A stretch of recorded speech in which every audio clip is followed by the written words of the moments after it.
Good morning students. पिछले class में हम लोग देखे थे बायोलॉजी चैप्टर हेरिडिटी और इवोल्यूशन के कुछ टर्म्स देखे थे, जैसे हेरिडिटी क्या होता है, वेरिएशन क्या होता है और इवोल्यूशन क्या होता है। हमको लगता है ये तीनों चीज़ क्लियर हो गया होगा। यदि कोई प्रॉब्लम हो तो आप लोग अपना डाउट्स व्हाट्सएप पर भेज सकते हैं। आगे हम लोग कुछ टर्म्स देखेंगे जिसको समझे बगैर इस चैप्टर को समझना आसान नहीं होगा। इसलिए सबसे पहले हम लोग इस कुछ टर्म्स हैं जिसका यूज पूरे चैप्टर तक पड़ेगा। उस टर्म्स को यदि हम लोग समझ लेते हैं तो 50% हम लोग चैप्टर को समझ जाएंगे। तो हम लोग देखते हैं कि ये सारे टर्म्स कौन कौन से हैं जिसे समझना जरूरी है। सबसे पहले हम लोग देखते हैं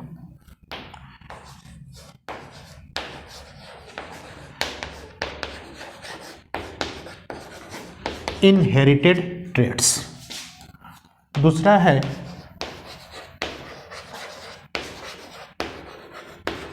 क्रोमोसोम्स, तीसरा है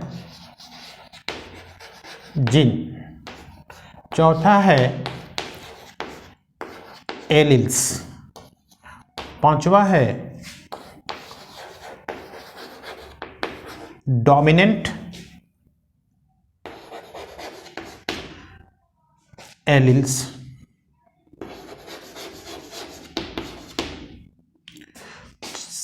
छठा है रिसेसिव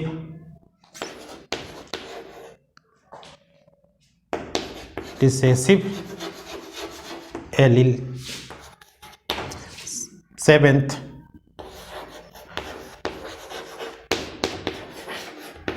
जीनोटाइप, 8 फिनोटाइप, 9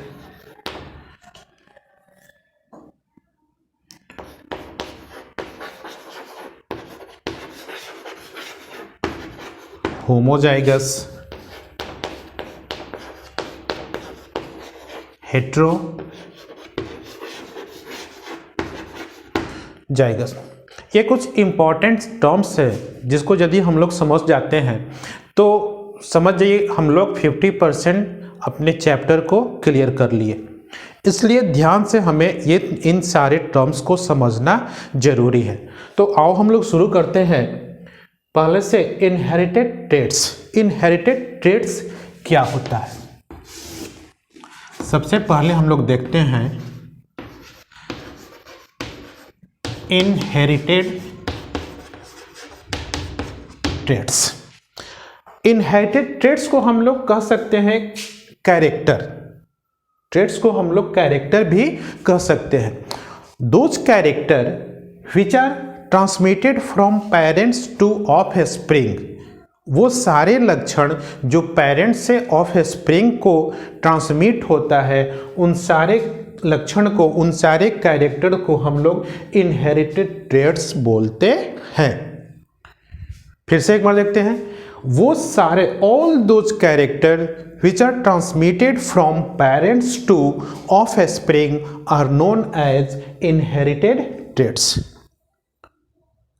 कोई दिक्कत नहीं, जो वो सारे लक्षण, वो सारे कैरेक्टर, वो सारे ट्रेट्स जो किसी पेरेंट से उसके ऑफस्प्रिंग में ट्रांसमिट होता है, उन सारे ट्रेट्स को, उन सारे कैरेक्टर्स को हम लोग इनहेरिटेड ट्रेट्स बोलते हैं। ठीक है।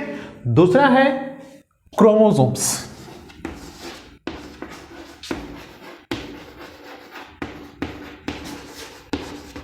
क्रोमोसोम्स, क्रोमोसोम्स ये सबसे इंपॉर्टेंट टर्म्स है। क्रोमोसोम्स क्या होते हैं, जिसे हिंदी में हम लोग गुणसूत्र भी कहते हैं। Chromosomes are the thread like structure which are present in the nucleus of any cell.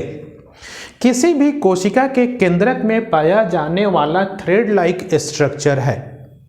Chromosome जो होता है किसी सेल के न्यूक्लियस में, मान लेते हैं कि ये एक सेल है, सेल के लगभग सेंटर में क्या है, न्यूक्लियस है। ठीक है, तो ये न्यूक्लियस जो होता है, इस न्यूक्लियस में ये थ्रेड लाइक स्ट्रक्चर जो होते हैं, इसी को हम लोग कहते हैं क्रोमोसोम्स या गुणसूत्र।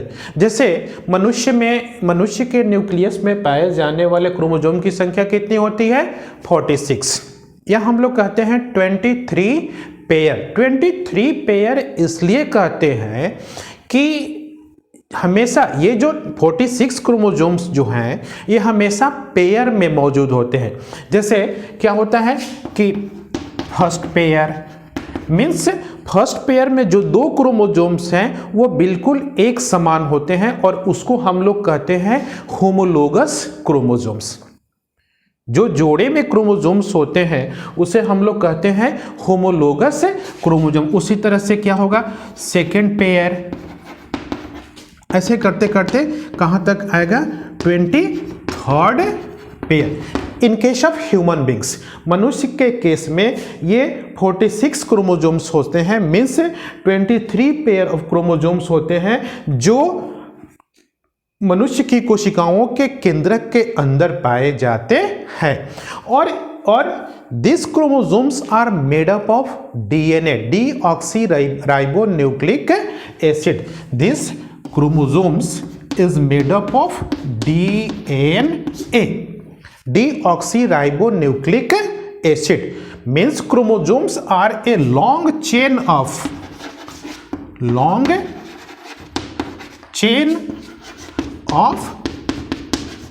DNA. क्रोमोसोम्स क्या होता है, डीएनए का बना, डीऑक्सीराइबोन्यूक्लिक एसिड का बना हुआ एक लंबा चेन होता है जो किसी भी कोशिका के अंदर केंद्रक में पाया जाता है। समझ गए क्रोमोसोम्स क्या होता है। और इसी क्रोमोसोम्स पर क्या होते हैं, जीन मौजूद होते हैं। इसी क्रोमोसोम्स पर जीन मौजूद होते हैं। मीन्स जीन जो होते हैं इसी क्रोमोसोम के ऊपर पाए जाते हैं। अब हम लोग इसको समझ गए होंगे क्रोमोसोम्स क्या होते हैं, फिर से एक बार देख लेते हैं। Chromosomes are the thread like structure, गुणसूत्र क्या होते हैं, धागे के समान पाए जाने वाली संरचना होती है जो किसी भी कोशिका के केंद्रक के अंदर पाए जाते हैं।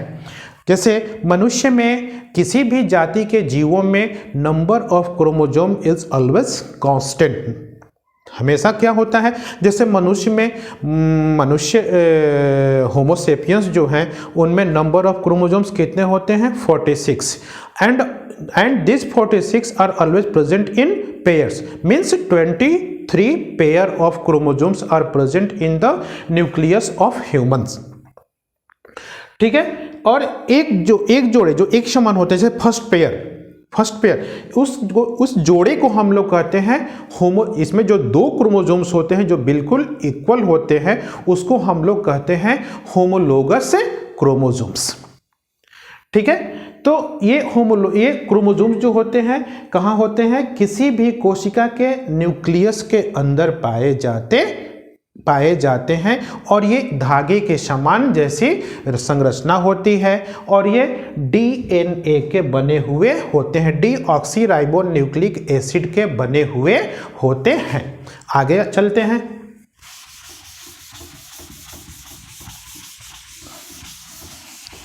अगला है जीन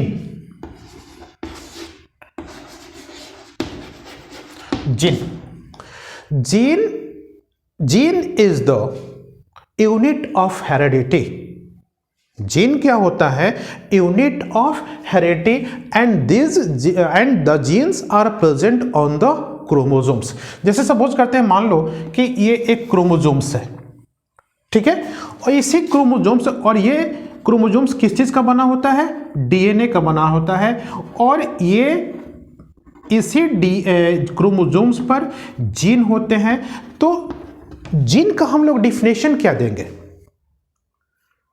जीन का डिफिनेशन हम बताते हैं। Gene are the unit of heredity which are present on the chromosomes and responsible for the formation and responsible for the synthesis of a particular protein मीन्स these the genes are present on the chromosomes. Genes are present on the chromosomes and मान लो ये jeans है तो this gene any particular gene is responsible for the synthesis of a particular protein. ये protein कोई भी जो gene होता है, एक पार्टिकुलर जीन जो होता है किसी पार्टिकुलर प्रोटीन के सिंथेसिस के लिए रिस्पॉन्सिबल होता है और ये प्रोटीन जो होता है किसी पार्टिकुलर कैरेक्टर के लिए रिस्पॉन्सिबल होता है। मीन्स किसी कैरेक्टर के लिए कौन रिस्पॉन्सिबल है? जीन। किसी एक जीन ने क्या बनाया? एक प्रोटीन बनाया, फिर उस प्रोटीन ने क्या किया? एक पार्टिकुलर कैरेक्टर को ऑर्गेनिज्म में एराइज किया। तो genes are the unit of heredity which are present on the chromosomes and दूसरे शब्दों में भी हम लोग कह सकते हैं genes are the section of DNA. Genes are the क्यों? क्योंकि chromosome is made up of DNA. Chromosomes is made up of DNA. So gene are the section of DNA and a particular gene is responsible for the synthesis of a particular protein. Means कोई भी एक जो gene होगा उसे gene हम तभी कहेंगे जब वो किसी एक पार्टिकुलर प्रोटीन को, किसी एक विशेष प्रोटीन को सिंथेसाइज करता है तब। तो जीन क्या है? Gene is the heredity of unit of heredity which are present on the chromosomes and responsible for the synthesis of a particular protein. ये हमें समझना है क्रोमोसोम्स क्या होते हैं। हमें तीन चीज समझना है, तीनों में कंफ्यूजन होता है। मेनली हमें समझ लेते हैं तीन चीज, थोड़ा ध्यान से समझिएगा इसको। ये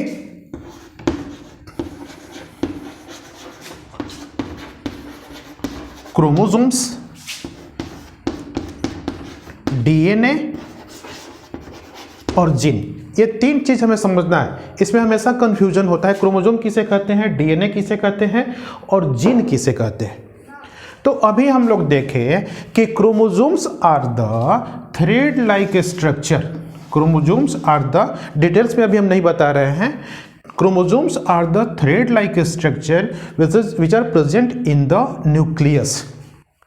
और ये क्रोमोसोम्स जो एक थ्रेड लाइक स्ट्रक्चर है वो किस चीज का बना हुआ होता है? वो बना हुआ होता है डीएनए का। ये जो एक लॉन्ग स्ट्रक्चर है, थ्रेड लाइक स्ट्रक्चर है, ये किस चीज का बना हुआ है?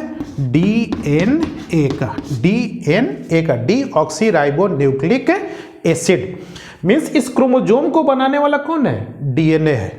कोई पूछे कि what are the difference between the chromosomes and DNA, what is the difference between chromosomes and DNA, तो हम लोग क्लियर बोलेंगे chromosomes is a thread like structure and DNA, deoxyribo nucleic acid, is a material which form the chromosomes, जो chromosomes को बनाता है। समझ गए? क्रोमोसोम किसे बोले? Chromosomes is a long chain.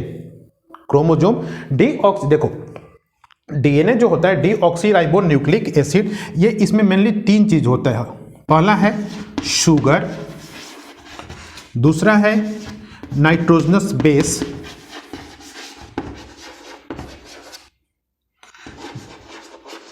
आगे पढ़ना है आप लोग, इस क्लास में नहीं पढ़ना है, और तीसरा है फॉस्फेट।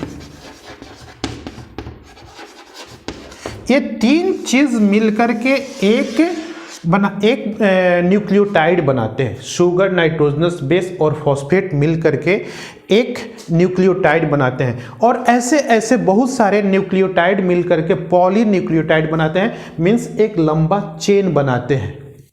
ठीक है, तो ये जो लंबा चेन बना है ये किस चीज का बना हुआ है? डीएनए का बना हुआ है। और इस पूरे लंबे चेन को हम लोग कहते हैं क्या? क्रोमोसोम्स।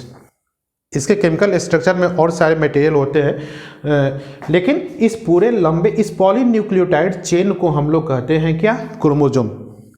ठीक है, इसमें और सारे कुछ केमिकल मटेरियल जैसे हिस्टोन प्रोटीन वगैरह होते हैं, वो आगे पढ़ना है। ठीक है, पहले हम लोग समझ लें कि chromosomes are the long chain या thread like structure and this chromosome is made up of DNA. Means chromosome को बनाने वाला जो मटेरियल है वो क्या है, डीएनए है। अब आगे चलते हैं कि देन व्हाट इज जीन। तो जीन क्या होते हैं, ये किस चीज का बना होता है, पूरा ये किस चीज का बना हुआ है, डीएनए का बना हुआ है, डीऑक्सीराइबोन्यूक्लिक एसिड का बना हुआ है। और इस पे बहुत सारे thousands of genes are present on the chromosomes. ऐसे बहुत सारे genes are present on the chromosomes, बहुत सारे जीन्स मौजूद रहते हैं। तो जीन किसको कहेंगे, इसमें से section, that section of DNA, those section of DNA which form a particular protein. समझ में आया, मतलब डीएनए का वो हिस्सा जो किसी एक पार्टिकुलर प्रोटीन को सिंथेसाइज करते हैं उसको हम लोग कहते हैं क्या, gene. Means gene are the group of DNA, या कह सकते हैं genes, DNA are the group of genes और genes are the section of DNA. इसमें से छोटे छोटे जो हिस्से हैं, डीएनए के जो छोटे छोटे हिस्से हैं जो किसी पार्टिकुलर प्रोटीन को सिंथेसाइज करते हैं उसे हम लोग कहते हैं जीन। समझ में आया नहीं, फिर से एक बार हम लोग देख लेते हैं। इन तीनों को समझना बहुत जरूरी है। क्रोमोजोम्स ये एक लॉन्ग थ्रेड लाइक स्ट्रक्चर हो गया, इस पूरे स्ट्रक्चर को हम लोग बोले क्या, क्रोमोजोम्स, गुणसूत्र। ये गुणसूत्र किस चीज का बना हुआ है, डीएनए का बना हुआ है। समझ गए, डीएनए क्या है और क्रोमोजोम्स क्या है। फिर जीन क्या है, जीन्स डीएनए का सेक्शन है। ठीक है, एक जीन डीएनए का सेक्शन है जो किसी एक पार्टिकुलर प्रोटीन को सिंथेसाइज करता है।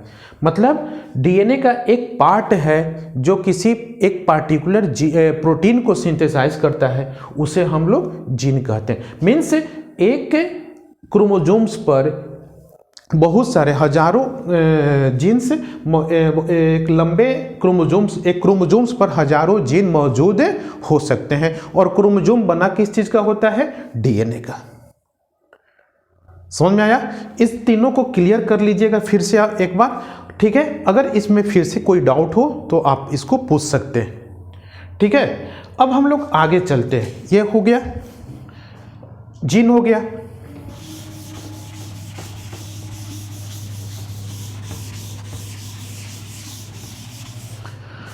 आगे है alleles.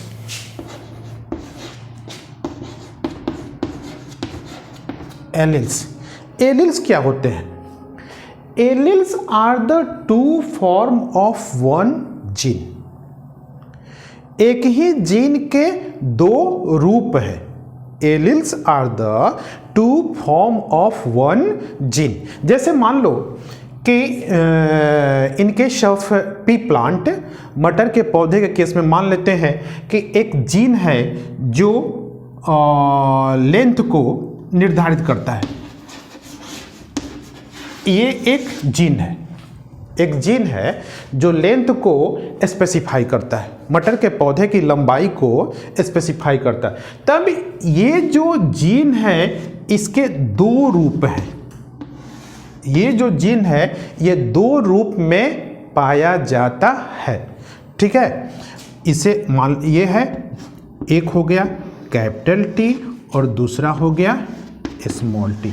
Means these two alleles, capital T and small t, are the two alleles of one gene.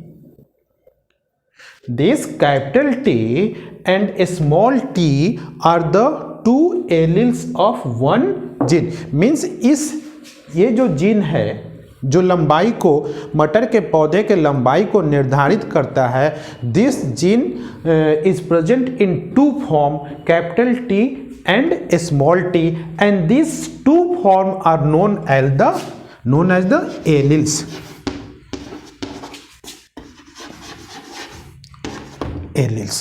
इन दोनों, एक ही जीन के दो रूप को हम लोग क्या कहते हैं, एलिल्स कहते हैं। समझ में आया? किसी भी, and this two alleles are present on the same site of homologous chromosomes. ये बात नहीं समझ में आई? Same site of homologous chromosome. अभी हम पीछे बताए हैं क्रोमोसोम के केस में कि होमोलोगस क्रोमोसोम्स होते हैं जो पेयर में होते हैं। जैसे मान लेते हैं कि फर्स्ट पेयर में ये 2 क्रोमोसोम्स होंगे जो बिल्कुल शेप और साइज में एक जैसे होंगे, ठीक है। इसे हम लोग होमोलोगस क्रोमोसोम्स कहते हैं। तो जिस एक पर ये टी होगा, दूसरे पर ये टी होगा। मीन्स कोई जरूरी नहीं है कि एक पर ये टी होगा या दूसरे पर ये टी होगा, मतलब 2 एलील्स रहेंगे ही रहेंगे। अब ये हो सकता है कि इस पर भी कैपिटल टी रहे और इस पर भी कैपिटल टी रहे, इस पर कैपिटल टी रहे, इस पर स्मॉल टी रहे, इस पर भी स्मॉल टी रहे और इस पर भी स्मॉल टी रहे। लेकिन ये जरूरी है कि ये होमोलोगस क्रोमोसोम्स के जो किसी जीन के जो 2 एलील्स हैं वो हमेशा होमोलोगस क्रोमोसोम्स के सेम साइट पर होंगे। ऐसा नहीं होगा कि एक एलील्स यहाँ होगा तो दूसरा एलील्स इस क्रोमोसोम्स पर यहाँ होगा, ऐसा नहीं है, ठीक है। हमेशा जो दोनों एलील्स होंगे वो होमोलोगस क्रोमोसोम्स के सेम साइट पर ही होंगे, ठीक है। तो ये हो गया क्या? एलील्स। मीन्स एलील्स क्या होते हैं? Alleles are the 2 form of 1 gene. किसी एक जीन के 2 रूप होते हैं। अधिकांशतः देखा गया है कि हमेशा कोई भी जीन 2 रूपों में पाया जाता है। कभी कभी क्या होता है 2 से ज्यादा एलील्स भी होते हैं, ठीक है। तो एलील्स समझ गए क्या होता है? Alleles are the 2 form of 1 gene. एक ही जीन के 2 रूप हैं। आगे चलते हैं।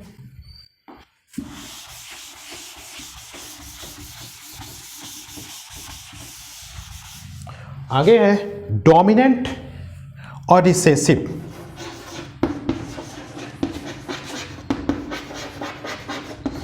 डोमिनेंट, अब देखो, अभी हम बोले डोमिनेंट और रिसेसिव।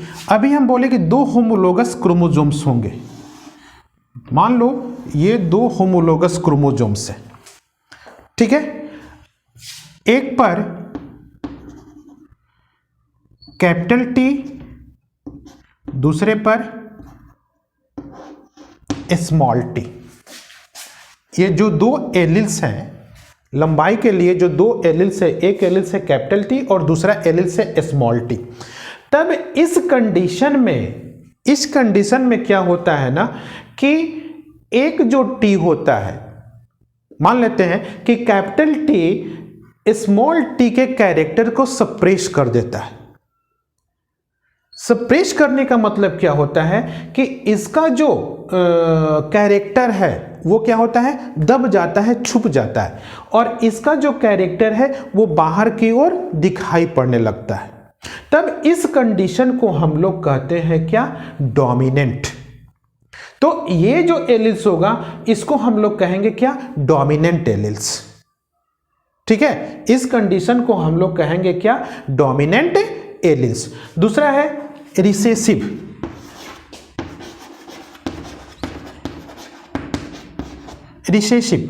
रिसेसिव 2 हो गया, एक ही साथ दोनों देख रहे हैं, डोमिनेंट और रिसेसिव। जिसका कैरेक्टर बाहर की ओर दिखाई पड़ने लगा, that genes are known as the dominant gene, और जिसका कैरेक्टर दब गया, that gene are known as the recessive gene.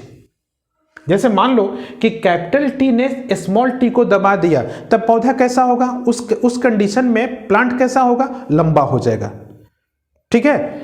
Capital T ने तो स्मॉल टी को दबा दिया, तो उस कंडीशन में पौधा क्या हो जाएगा? लंबा हो जाएगा। तब इसको हम लोग कहेंगे क्या?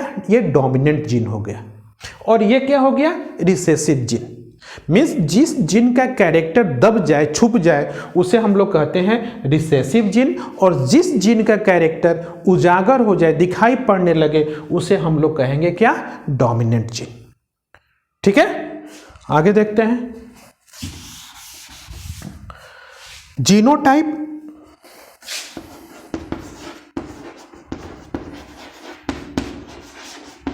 Genotype is the genetic constitution of any organism. किसी भी जीव का जो जेनेटिक मेकअप होता है, क्रोमोसोम्स पर जो जीनों की जो संरचना होती है, जीनों की जो बनावट होती है, उसे हम लोग कहते हैं क्या? जीनोटाइप। जैसे मान लेते हैं, अभी हम लोग देखे हैं कि लंबाई के लिए, लेंथ के लिए 3 कंडीशन हो सकते हैं।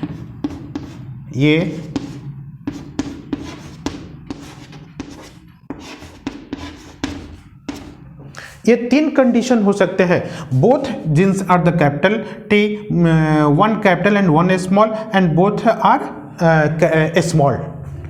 ये जो मेकअप है, ये जो जीनों की जो बनावट है, इसी को हम लोग कहते हैं, मतलब क्रोमोसोम्स पर जो जीन का मेकअप है, जीन का जो कॉन्स्टिट्यूशन है, those are known as the genotype. ठीक है, मतलब जेनेटिक जो स्ट्रक्चर है, क्रोमोसोम्स पर जो जेनेटिक मेकअप या जेनेटिक स्ट्रक्चर है, उसी को हम लोग कहते हैं जीनोटाइप ऑफ दैट ऑर्गेनिज्म। उस ऑर्गेनिज्म का वो जीनोटाइप है। ठीक है, अगला है फिनोटाइप।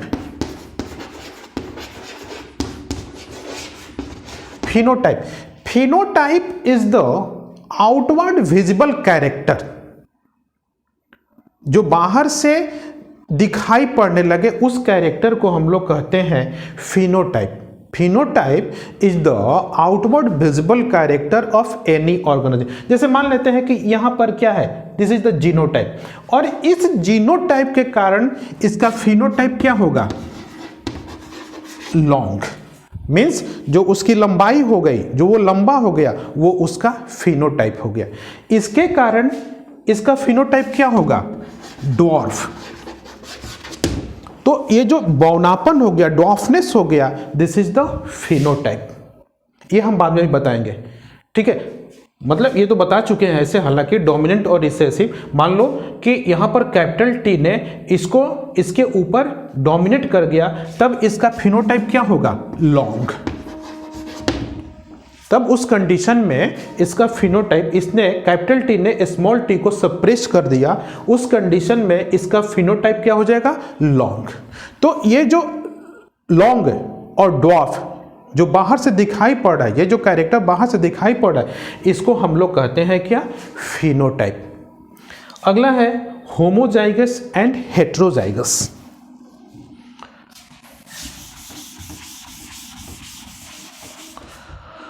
Homozygous and heterozygous.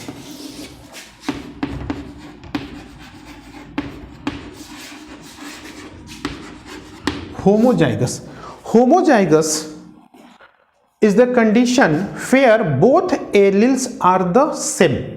जैसे अभी हम बोले कि जो 2 होमोलोगस क्रोमोसोम्स हैं, यदि दोनों होमोलोगस क्रोमोसोम्स पर जो दोनों एलील्स हों, जब दोनों एलिस, यहां पर दोनों एलिस क्या है? एक कैपिटल टी, दूसरा भी कैपिटल टी। ठीक है, तब इस कंडीशन को हम लोग कहते हैं क्या? होमोजाइगस।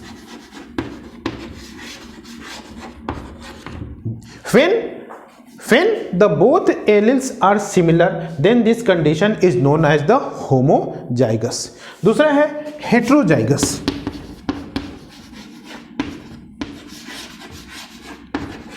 हेट्रोजाइगस समझ गए होंगे। Heterozygous when the alleles are dissimilar, when the, मान लो कि यहां पर ये 2 होमोलोगस क्रोमोसोम्स हैं, यहां पर एक कैपिटल टी हो गया और एक स्मॉल टी हो गया। बोथ एलील्स आर डिसिमिलर, दोनों एलील्स क्या है? अलग अलग हैं। एक कैपिटल टी हो गया और दूसरा स्मॉल टी हो गया। तब इस कंडीशन को हम लोग कहते हैं heterozygous. Homozygous and heterozygous. In homozygous condition both alleles are the same, in heterozygous condition both alleles are the dissimilar. Difference, one is the capital T and other is the small t. In homozygous both are the capital T या फिर both are the small t, दोनों में से हो सकता है। मतलब होना क्या चाहिए कि both alleles are equal, both alleles are same, चाहे वो कैपिटल T हो चाहे वो स्मॉल t हो। इन heterozygous one is the capital T, other is the small t, मतलब दोनों एलिल्स क्या हैं, दोनों अलग अलग हैं, तब इस कंडीशन को हम लोग हेट्रोजाइगस कहते हैं। ये सारा टर्म्स लगभग हो गया, ठीक है। इसके बावजूद यदि आपको इसमें से कोई टर्म्स नहीं समझ में आ रहा है तो आप अपने डाउट को व्हाट्सएप पर मैसेज कर देंगे, फिर हम उसको क्लियर कर देंगे। Okay, thanks.